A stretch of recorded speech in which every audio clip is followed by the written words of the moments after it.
In this video, we're going to pit Comcast home internet versus Verizon wireless 4G LTE, and we're going to do a speed test on both devices here. Now on the left I have my Asus laptop, and it's running on my wireless network at my house. Now it's very important that you know what kind of router that I have.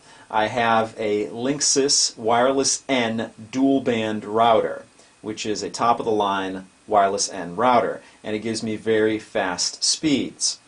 On the right you have my Motorola Xoom tablet, which has Verizon's 4G LTE wireless on it. So what I have pulled up on both devices is speed test. I have speedtest.net, the web app over on the laptop, and I have the speedtest.net Android app on the Motorola Xoom. Now you'll notice on the Motorola Xoom it's only in one orientation, but for the purpose of this video, so I can show you side by side, I'm going to run that speedtest.net app on the Motorola Xoom in the other orientation, and I'll just read off the results to you.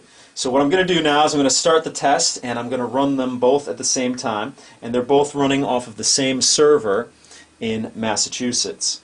Now, as is customary on all of my speed tests, what I'm going to do is I'm going to run 3 separate tests and give you an average at the end. So let's get started.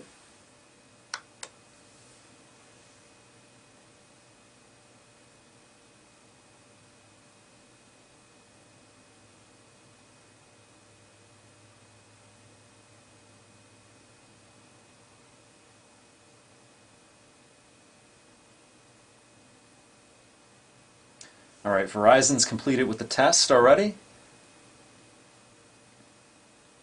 And now Comcast is done. Now it appears that the Comcast download speed is higher, but the Verizon upload speed is higher. Over here on Comcast I got 19.36 megabits per second in the download speed. Over here I had 14.81 megabits per second on the download speed. So about 4.5 megabits per second faster over here on Comcast. Over here on the upload speed I got 7.17 megabits per second, and over here for Comcast on the upload speed I got 3.36 megabits per second. So about double, over double on the upload speed here on Verizon. Now, as customary in all of my speed tests, I'm going to run 3 tests, so let's start test number 2. Now the interesting thing here is that it's a dead-on tie for download speeds. Both devices got 16.83 megabits per second in the download. But again, like the first test, the Verizon Wireless LTE 4G is about a little over 2 times faster in the upload speed. I got upload speeds of 7.36 megabits per second over on Verizon Wireless and 3.38 megabits per second on Comcast.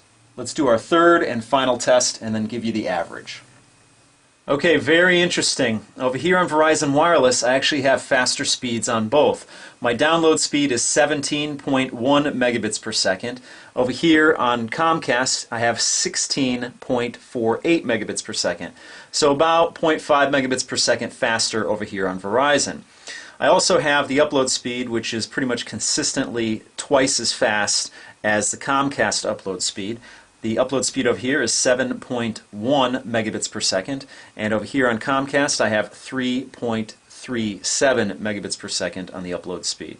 So very interesting results.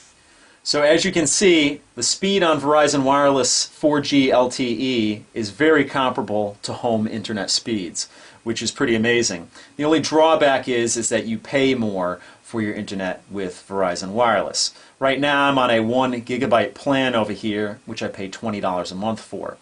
Over here I think the cap is 250 gigabytes, so you get much more value over on Comcast at the moment. So that's pretty much the drawback of using a wireless carrier for home internet. But the speeds are very impressive over here on Verizon Wireless, very comparable to what you can get in your home, or even better in some cases. So that pretty much does it for this video. Now in my next video I'm going to show you another speed test of Verizon Wireless versus Comcast, but this time what I'm going to do is I'm going to do the Verizon Wireless 4G LTE versus Comcast plugged directly into the modem, direct wired connection. So no wireless, so we can compare the two in that scenario. So that pretty much does it for this video. I'll see you guys next time.